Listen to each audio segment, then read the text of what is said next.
दोस्तों, क्या आपने कभी सोचा है इस दुनिया में सबसे बड़ा पापी कौन है, स्त्री या पुरुष? हम सब लोग जाने अनजाने में कोई न कोई पाप करते हैं। मित्रों, दुनिया में सभी लोग हर रोज कोई न कोई पाप करते ही हैं। लेकिन वह स्वयं कभी ये नहीं सोचते कि वो पाप ही है। ऐसे में सवाल उठता है कि आखिर इस संसार में सबसे बड़ा पापी कौन है? तो आज हम आपको विस्तार से बताएंगे। चलिए शुरू करते हैं। एक बार की बात है, किसी देश में एक राजा रहते थे। वो और उनकी रानी दोनों ही भोलेनाथ के बहुत बड़े भक्त थे। उन्होंने अपने महल में तोता मैना का जोड़ा पाल रखा था और उन्हें एक ही पिंजरे में रखा था। अब ये तो सभी को पता है कि मियाँ बीबी में एक ना एक दिन लड़ाई जरूर होती है। तो काफी समय बीत चुका था। एक दिन मैना तोते से कहती है कि मैंने मान लिया कि यह पुरुष बड़े पापी होते हैं। ये बहुत ही बड़े धोखेबाज होते हैं। मौका मिलने पर यह कुछ भी कर सकते हैं। मैना की बात सुनकर तोता बोला, तू तो रहने ही दे। पुरुष उतने पाप नहीं कर सकता जितने पाप स्त्रियां करती हैं। जितनी धोखेबाज स्त्रियां होती है, उतना धोखेबाज तो कोई होता ही नहीं है। इनसे बड़ा पापी इस पूरी दुनिया में कोई नहीं होता। यह किसी की भी हत्या कर देती है। जिसके बाद तोता और मैना में लड़ाई होने लगी कि दुनिया में सबसे बड़ा पापी कौन है। ये सब दृश्य देखने के बाद राजा ने पूछा, तुम दोनों क्यों लड़ रहे हो? किस बात पर तुम दोनों विवाद कर रहे हो? मैना ने उत्तर देते हुए कहा, यह मान नहीं रहा कि दुनिया में सबसे बड़ा पापी पुरुष होता है। फिर तोते ने कहा, मैं कैसे मान जाऊं, क्योंकि सबसे बड़ी पापी स्त्रियां ही होती है। राजा ने दोनों से कहा, तुम किस कारण से ऐसा कह रहे हो? तब मैना ने उदाहरण देते हुए कहा, एक गांव में एक सेठ जी थे, बड़े ही धनबाद, और उनका जो बेटा था वो बहुत ज्यादा बिगड़ैल किस्म का इंसान था। सेठ जी का लड़का इतना जुआ खेलता था कि सेठ ये बात सोचते सोचते एक दिन स्वर्ग सिधार गए। जब पिता जिंदा थे तो वह थोड़ा थोड़ा जुआ खेलता था, लेकिन पिता की मृत्यु के बाद वह मुक्त हो गया और आराम से दिन रात केवल जुआ ही खेलने लगा।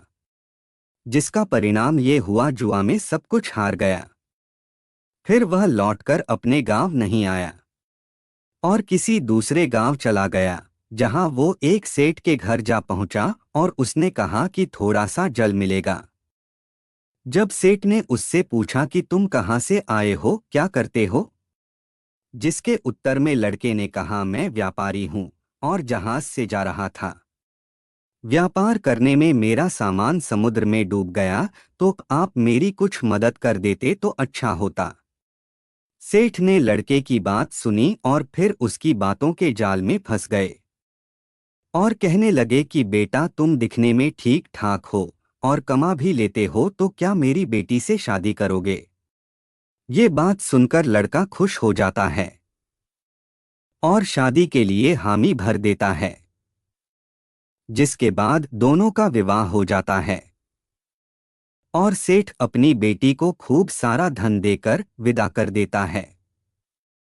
अब इस लड़के को तो केवल धन के लिए विवाह करना था, जो वो कर लेता है। विवाह के बाद वो लोग जा रहे होते हैं तो रास्ते में एक जंगल पड़ता है। तब वह लड़का अपनी पत्नी से कहता है कि देखो, हम लोग जंगल से गुजर रहे हैं, तो कोई भी चोर तुम्हारे जेवर चुरा सकता है। तो ऐसा करो कि तुम अपने सारे जेवर उतार के मुझे दे दो। अब उसकी पत्नी ने उस पर भरोसा करके अपने सारे जेवर अपने पति को दे दिए। देती भी कैसे नहीं, क्योंकि वो उसका पति था।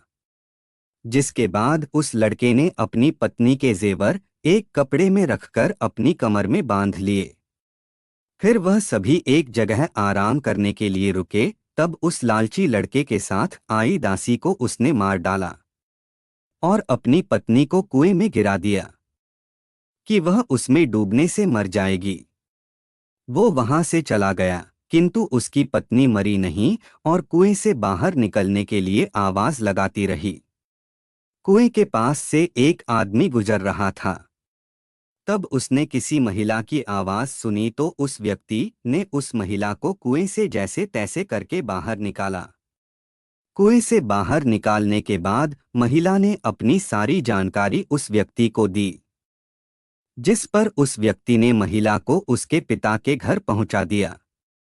घर पहुंचने के बाद महिला के पिता यानी सेठ जी ने पूछा, क्या हुआ तुम्हारे साथ अब? क्योंकि वो स्त्री पतिव्रता थी, इसलिए उसने अपने पिता से झूठ कहा और बोली, पिताजी जंगल में कुछ चोरों ने हम पर हमला कर दिया था और दासी को मार दिया, मुझे कुएं में धकेल दिया और पति का कुछ नहीं पता। बेटी की बातें सुनकर सेठ जी बोले, चलो कोई बात नहीं, भगवान सब सही कर देंगे। कुछ समय बाद लड़का दोबारा अपने ससुराल पहुंचा और सोचा कि सेठ जी से कहूंगा कि आप नाना बनने वाले हैं और इसके बदले में खूब सारा धन मिल जाएगा। लेकिन वह जैसे ही अपने ससुराल पहुंचा, उसकी मुलाकात उसकी पत्नी से हुई, जिस पर उसकी पत्नी ने उससे कहा, मैंने पिताजी को ये सारी बातें बताई हैं, तो आप भी यही बता देना। वो कहते हैं ना, आदत वालों की आदत नहीं जाती। उसने देखा कि उसकी पत्नी ने बहुत सारे जेवर पहन रखे हैं, तो उस लड़के ने पत्नी से कहा, तुम सो जाओ, सुबह मैं तुम्हें अपने साथ लेकर जाऊंगा।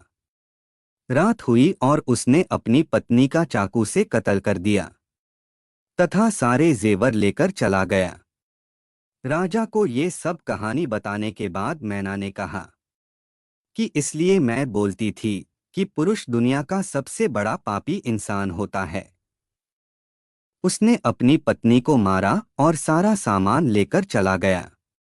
मैना की ये बातें सुनकर तोते ने भी राजा को एक कहानी सुनाई, जिसमें उसने स्त्री के चरित्र को लेकर बात की थी। दोनों की बात सुनने के बाद राजा बोले, इस बात का उत्तर मैं देता हूं कि कौन सबसे बड़ा पापी है।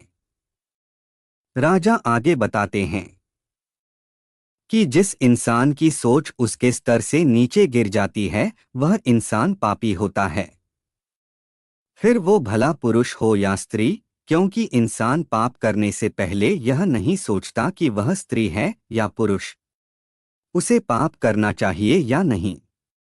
तो मित्रों, आपने जाना कि दुनिया का सबसे बड़ा पापी कौन है। अगर आपके आसपास भी कोई इन्हीं में से एक है तो कमेंट करके जरूर बताएं। आज के लिए बस इतना ही। हम उम्मीद करते हैं कि हमारी इस कहानी के जरिए आपको कई सवालों के जवाब मिल गए होंगे।